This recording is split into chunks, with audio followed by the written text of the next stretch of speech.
I'm 73 years old, and I'm about to tell you something that might make you uncomfortable. But I need you to hear this, because what I'm going to share could save you from the kind of pain that stays with you for decades. My name is David. My wife Sarah and I were married for 41 years. That's longer than some of you have been alive. And for most of that time, I thought we had a good marriage. Not perfect, but good. Solid.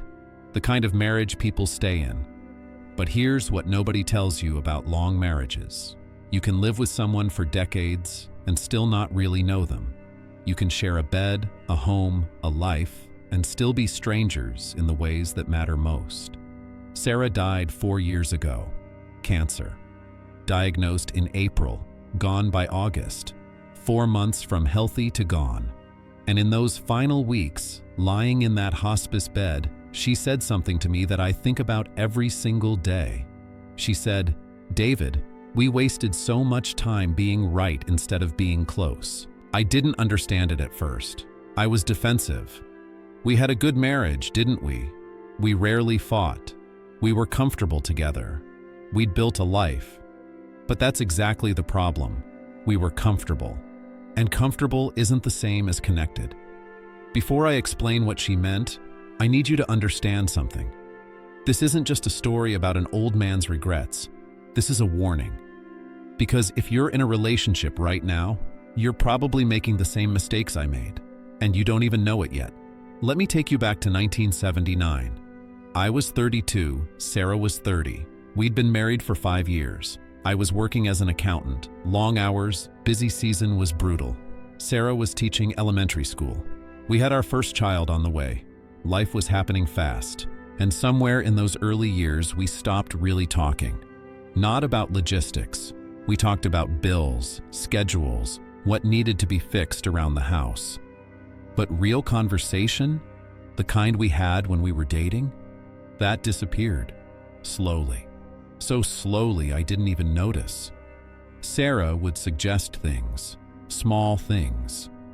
Let's take that pottery class together like we talked about. Why don't we go dancing anymore? Remember how we used to dance in the living room? Can we just sit and talk tonight? Really talk? And I always had a reason why not. Too tired, too busy, too expensive, too impractical. I wasn't trying to hurt her. I just thought we had time. I thought those little moments didn't matter. I thought the big things, providing for the family, being faithful, being reliable, I thought those were enough. They weren't. You see, I thought love was about grand gestures, being there during the crisis, paying the bills, showing up. And yes, those things matter. But what I didn't understand is that love is built in the tiny, unremarkable moments. The conversations you have over breakfast, the walks you take for no reason, the way you listen, really listen, when your partner tells you about their day. I stopped doing those things. Not all at once. It happened gradually. So gradually, I didn't even notice. One missed conversation led to another. One, "Not tonight, I'm tired," led to 1,000. One, "We can do that later," became never. And Sarah, being Sarah, she adapted. She stopped asking me to dance. She stopped suggesting we take classes together. She stopped trying to have those deep conversations. She found her own friends, her own activities, her own life. We became roommates who happened to be married. Polite, considerate, fundamentally alone. I didn't see it, or maybe I saw it and told myself it was normal, that this is just what happens in long marriages. The passion fades, you settle into routine, you become comfortable, but comfortable is just another word for complacent. Then came March of 2019. Sarah found a lump. By the time they diagnosed it, the cancer had already spread. Stage 4. Terminal. They gave her 6 months to a year. She made it 4. When you get news like that, everything changes. Suddenly, all those things you thought you'd do someday have a very clear expiration date.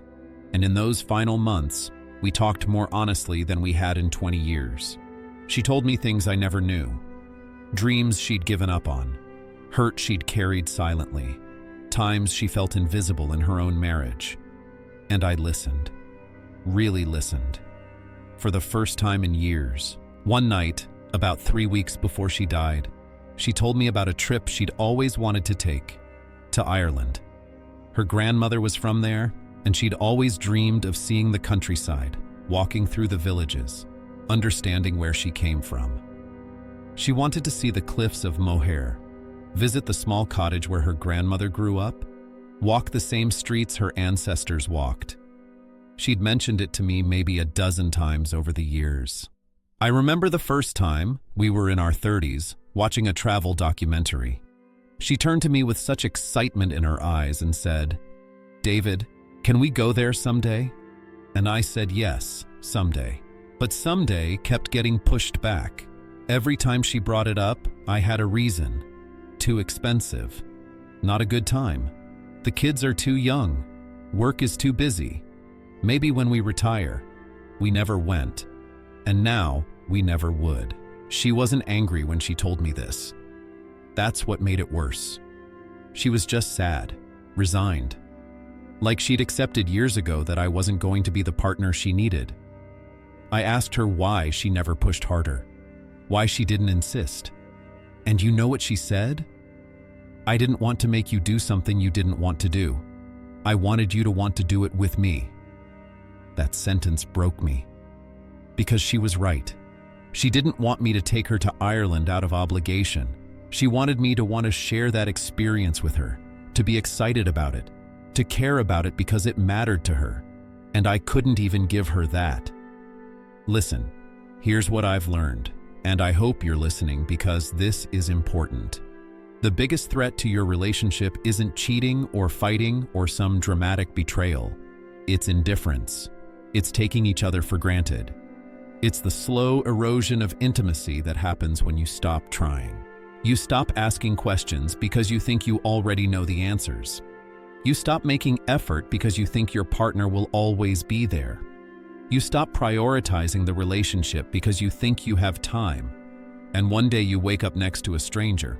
Or worse, they're gone, and you never got the chance to really know them at all. After Sarah died, I found a journal in her nightstand. She'd been keeping it for years, and reading through it was like discovering a person I'd lived with but never truly seen. She wrote about loneliness, about feeling like she was screaming into a void, about small moments that hurt her. Times I was physically present but emotionally absent. Times I chose work over her. Times I was more interested in my phone than in what she was saying. She also wrote about love, about the man she married, about hoping that version of me would come back, about trying to reach me and not knowing how. I was right there. We slept in the same bed every night, but I might as well have been on another planet. And here's the part that kills me.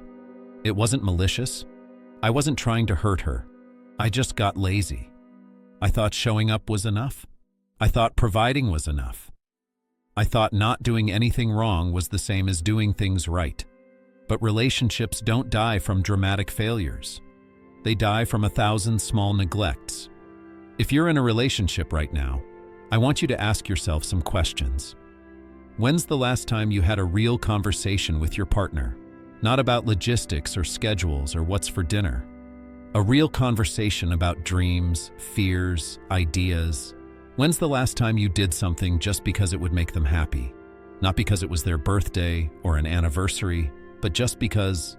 When's the last time you looked at them, really looked at them, and felt grateful they're in your life? If you can't remember, you're making the same mistake I made. Your partner isn't going to be there forever. I know that sounds dark, but it's true. One of you will die first. And when that happens, you don't get a do-over. You don't get to go back and have those conversations you postponed. You don't get to take those trips you kept delaying. You don't get to say those things you assumed they already knew.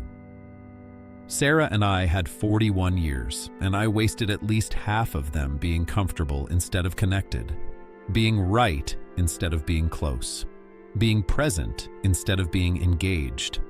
Don't make my mistake. Love isn't something you feel and then stop working on. Love is something you do every day, in small ways and big ways. It's choosing to be curious about your partner even after decades together. It's trying new things together even when it's uncomfortable. It's having hard conversations even when it's easier to avoid them. It's caring about the things they care about, not because you have to, but because they matter to the person you love. After Sarah died, people kept telling me I'd been a good husband. They meant well, but they were wrong. I wasn't a good husband. I was an adequate husband. I met the minimum requirements. I didn't cheat, didn't abuse, didn't abandon. But that's an incredibly low bar. Being a good partner means actively building intimacy, choosing vulnerability, staying curious, making effort, prioritizing connection even when you're tired or busy or stressed. I didn't do those things. And now I live with the regret of knowing I had something precious and I let it slip away through sheer neglect. 4 years later, I still think about Ireland, about how little it would have cost me to say yes. A week of my time, some money, that's it. And it would have meant everything to her. I think about the pottery classes she wanted to take, the dancing lessons, the long conversations, all the small ways she tried to stay connected, and all the times I said no or not now or maybe later. Later never came. It never does. If you love someone, if you share your life with someone, don't wait for the perfect time to show them they matter. Don't assume they know. Don't take them for granted. Ask them about their dreams. Listen to their stories. Do the things they suggest even if they don't interest you. Be present. Be curious. Be intentional. Because one day you'll be where I am. Sitting alone, looking through old photographs, reading journals, and realizing you had everything you needed and you didn't appreciate it until it was gone. I'm not telling you this to make you feel guilty. I'm telling you this because you still have time. Your partner, if you have one, is still there. You can still have those conversations, take those trips, make those memories, but you have to do it now. On my desk, I keep a photograph of Sarah from our honeymoon, 1974. She's laughing, squinting in the sun, her hair blowing in the wind, so full of life and hope and dreams. And I think about the woman she became. Still beautiful, still kind, but with a quiet sadness in her eyes that I put there through years of benign neglect. Sarah was right. We wasted so much time being right instead of being close.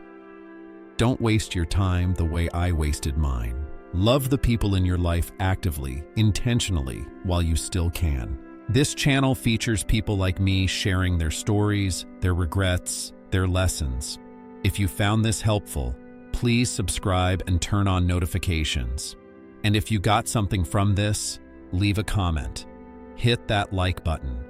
And most importantly, after you finish watching this, go talk to your partner. Really talk. Ask them about their dreams. Tell them you love them. Make plans for that trip. Sign up for that class. Whatever it is you've been putting off, do it today. Because someday is not a guarantee. And you don't want to be 73, looking back, wishing you'd made different choices. The clock is ticking. Don't waste another day.